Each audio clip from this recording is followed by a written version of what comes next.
some lecturers actually exploiting students sexually. So I really want to know, who is to be blamed? Who should we blame?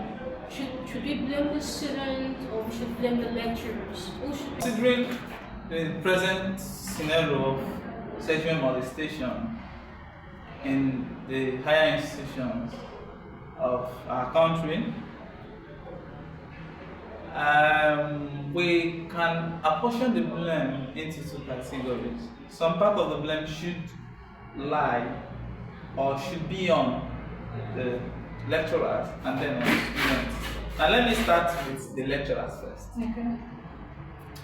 Our lecturers see themselves as God. Without them, you cannot cross to the next level. And they know that it will be hard for students to report them, for them to be questioned for failures and stuff like that, because students are naive, students are afraid, and students just want to do this thing once and leave. So they will use every advantage to force themselves on the female student. So what is it? They are overpowerful, that's what I'm trying to say. Okay. Our lecturers doesn't have people that check them. Yeah. They don't really see themselves, because even the person higher than them in a cadre or a level is not checking them. Yeah. They are colleagues, they see themselves as friends. What you do, if you do me, another person will do you, all those kind of ideologies. So once a student reports to a higher person in the academic setting, it looks as if The lecturers will gang up. Exactly. And that student might really find it very difficult to graduate. Exactly. So because of that fear, these children don't really have the courage to report their lecturers. So no matter what, a lecturer is not supposed to exploit a student, because these lecturers, they've reached their full or complete level of development, and these students are still growing. Yes. Most of these people are married. Most of these lecturers are married. It doesn't change anything. No, it means that they don't have self-discipline. They are not supposed to be in that position. Oh, A wait. lecturer cannot control his or her. Sexual. Yeah. Oh. Do you know why I said his or her? Because some female lecturers too, they do victimize the male students. That's true. It's just that that of the male to female, that of the male lecturer to female student is That just is rampant. pronounced. Yeah, it's Yes. rampant. So that is why we're talking about it. So the males, the male students are also abused. You will not say it's rampant. Yeah. You will just say that it's in public. Because It is rampant and common. If you look at the ratio, let me tell you something you have to know is that if there's any group of humans that have self-control, discipline, respect, are women. that's another topic. Women, of course, it is another topic. Yes. But you hardly see. So why do we see a woman DNA tests changing up and down? We'll talk about Or as if you say women have more respect to themselves. Let me tell you why you think it's common. Check the background of the women with the DNA test issue. yes, DNA test. Okay, issues. wait, let me tell you. A woman who has reached the pinnacle of learning is not expected to behave like someone who is just someone. No one is just someone, but there are people who are just who they are. They've not reached certain level. Okay. They are not enlightened. Women defend women. I know you're defending I'm women. not defending Now, women. wait. I cannot. Why should I defend them? The truth is this: sexual molestation among women students are not viral because the male,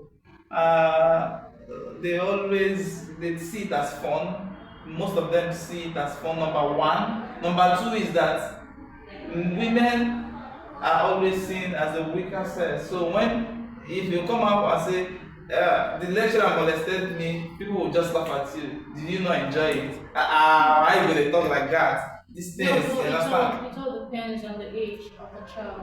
If a female lecturer is about 50 and she's engaged or indulged in sexual relationship with a 15, 16 or 20-year-old, the woman should be arrested because that is child abuse. So if you say 15, or let's say university age, because we're talking about higher institution. We're talking about university. Yeah. When I said 15, I knew exactly what I'm talking. Now this is, I told you in one of the videos that the system, all the sectors in Nigeria is faulty. I know why I told you that. These days you see children of 15, 16 in the university. They're not supposed to be there. They don't have any business with university, but you see them there because we don't have order of doing things.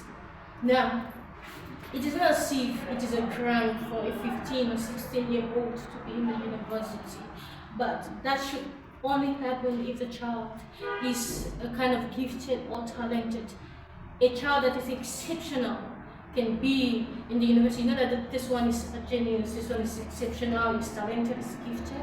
Okay, he or she can be in that level. No, but let me come in. But a normal child being in university at that age is so wrong, but something like that still happens in this nation. Go to the university, look at just see the children there. As young adults, as teenagers, to be in the university. But you heard what I said. Yes. Except they are gifted or talented. We are coming to if that. they are not special, if they are not exceptional children, I don't want to digress. No, we will not. So let's stick to the point. Let's say 17, 18, 19 are year one. Okay. You understand that we're expecting them to graduate at 22. And you see female lecturers of 40, 50. 40, 50, 35, anyhow. You understand? 40s, yeah. Let's say you don't hear those noise because number one, the society looks at that as a normal thing, and man, you be man, nothing. Which means the society don't have anything in place to actually protect the boy child. Yeah, that's what I'm saying. There's no protection for the boy child. So if it is a male lecturer of 50 disturbing a girl of 25, 30, everybody will hear. That's not if, because this is the order of the day. This is what is happening in the educational system. That's what I'm telling you now. You are only talking about the ones you hear because it's involving male and female. No, what I'm trying to say. But we don't know about the ones that is involving the female lecturer and the male. I said they do, the female to male.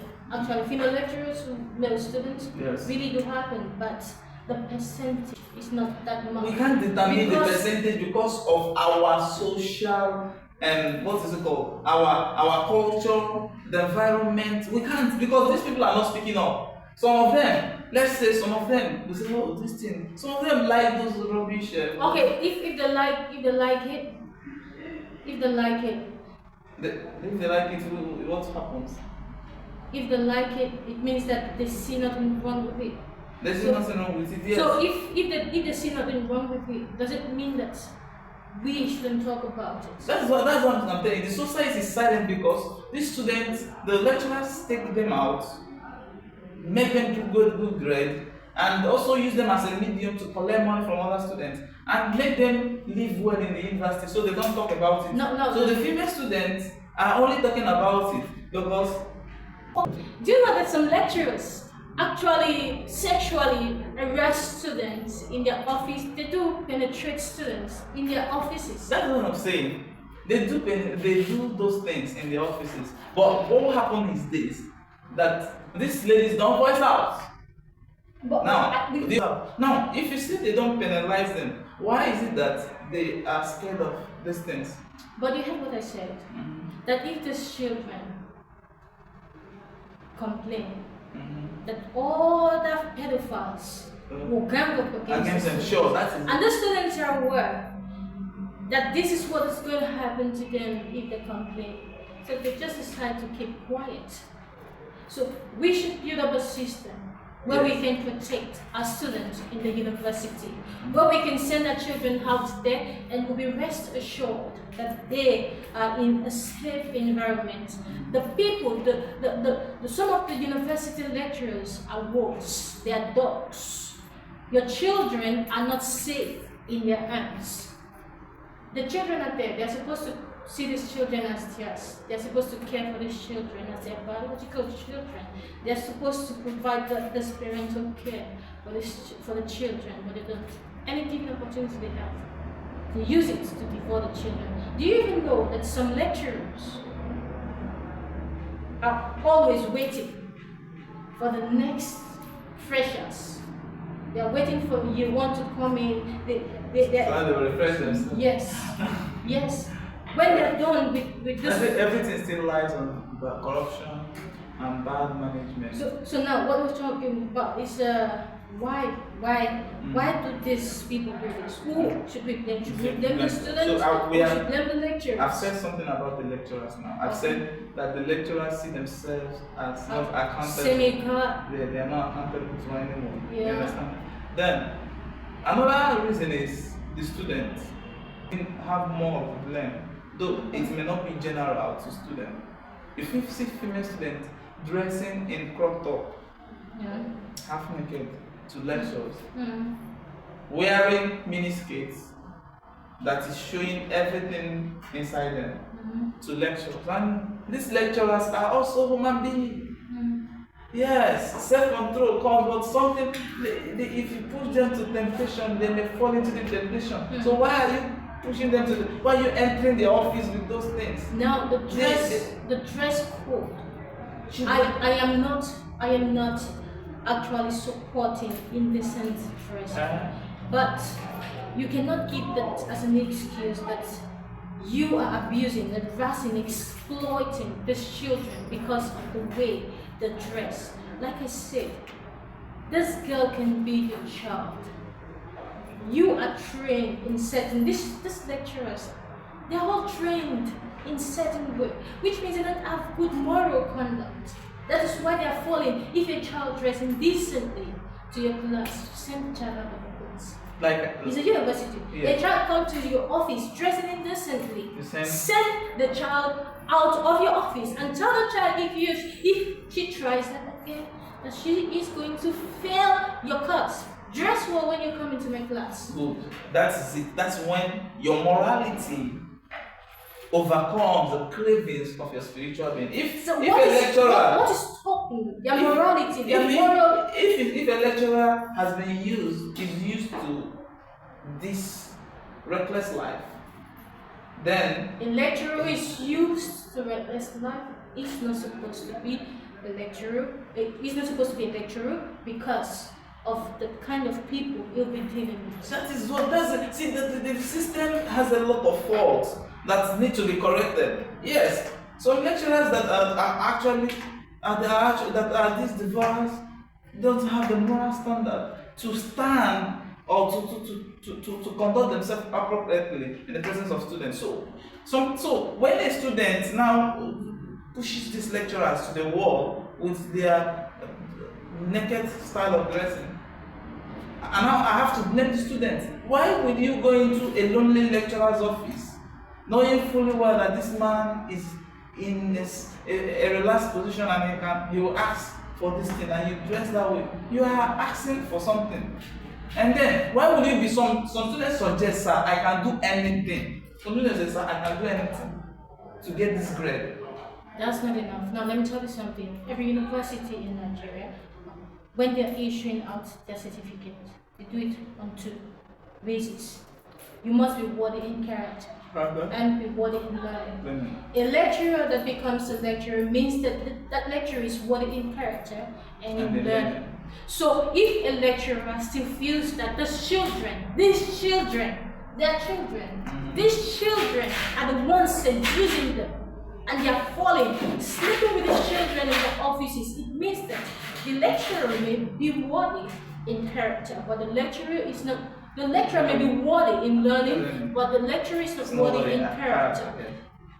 Someone that doesn't have a good character is not supposed to be in the midst of people he is trying to mold. Yes. You know, they're trying to mold the students. Yes, yes. They're molding the children to make them fit into the future. Yes, to fit into the community, the society. Yes. So if you don't have good character, what do you have to teach me? Nothing.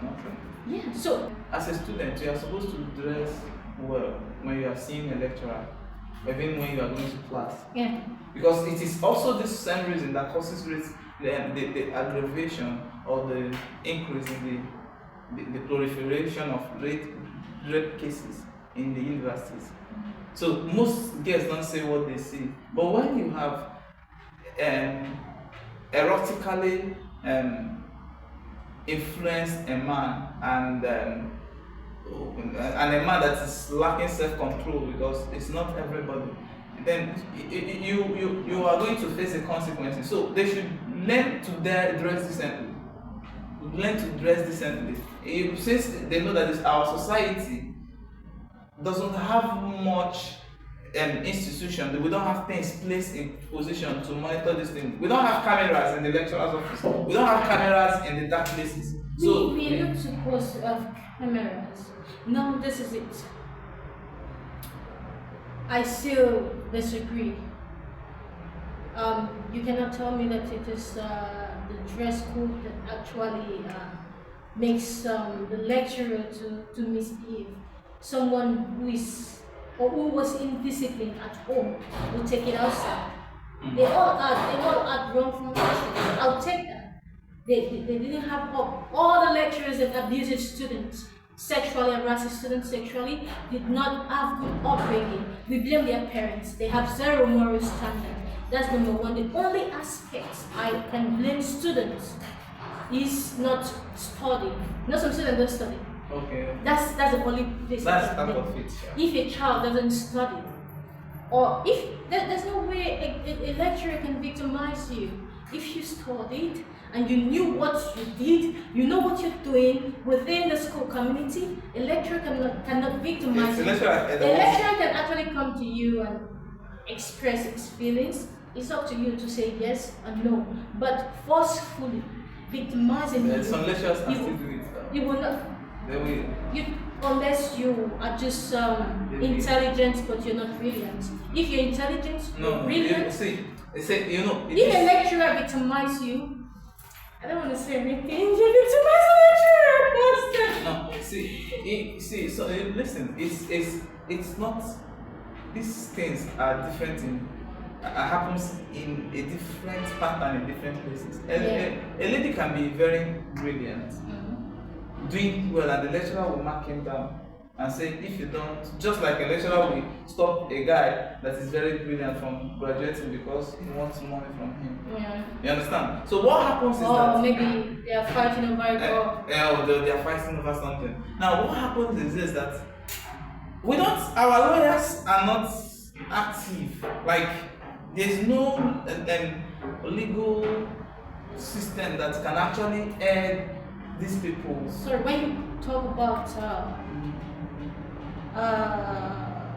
lawmakers, is it judiciary? Judiciary. Okay, system, law interpreters, please. When we're talking, don't even mention this set of humans. Honestly, you see, Nigerian lawyers, judges, and all that. Please, if you want to talk about fairness and how laws should be interpreted and how things are supposed to be, please don't mention that. Let's see how we can provide a solution without bringing. See, if you want to sue someone in Nigeria, you will pay. They'll make the process so difficult.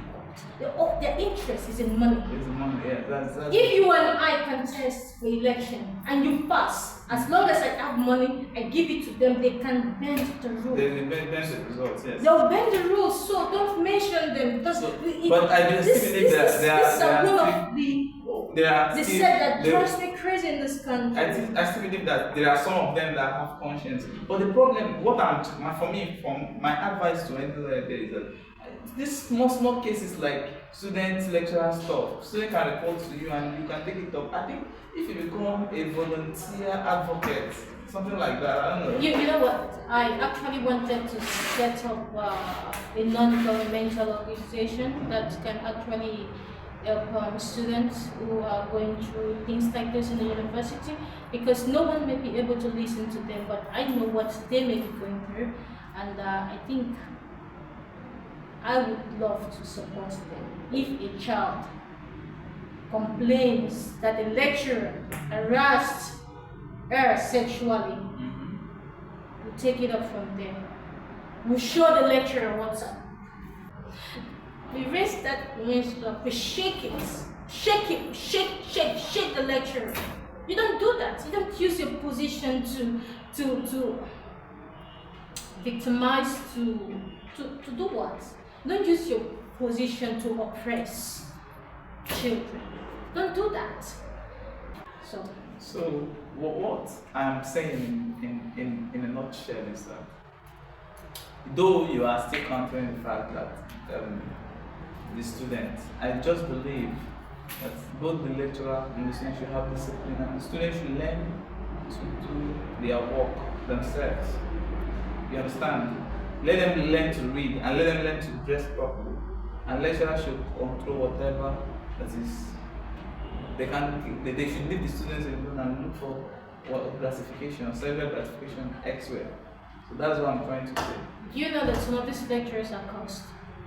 Yeah, no matter how decent a child dresses, any lecturer who wants to go after the child has to go after. That's Do you know that these lecturers, some of them even, they usually go out with married women. They do ask married women out. Lecturers who ask married women out. And you think that they're mentally stable. They're not supposed to, oh my God. And this is for some lecturers. Though we still have some decent ones. We have some decent lecturers. And for the decent ones, we love you. Keep doing the good work.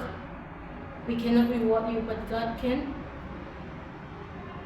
You're everything that we want in a society. Keep building a society for us. Keep promoting decency. And keep being God sent. What do you have to say to our good lecturers? These lecturers appreciate them. Well, since we cannot say that the whole water is muddy, I think there should be a place we can get the best. I know of some lecturers that are decent. Yes, very decent lecturers. And they are I want to commend their efforts. And I know that there are also lecturers that are in the forefront of fighting sexual molestation, abuse, and what should I say, trying to remove scores or take away scores from the students, or merited scores, because you want to bribe money from them. So I know that several inappropriate things that are happening in the university are being some lecturers are trying to work on them to stop them. So those lecturers, I want to thank you, and we say you should continue. Your efforts will be rewarded in due time. Yes. Keep being you. Keep being a blessing to us and our society. Thank you so much. God bless you.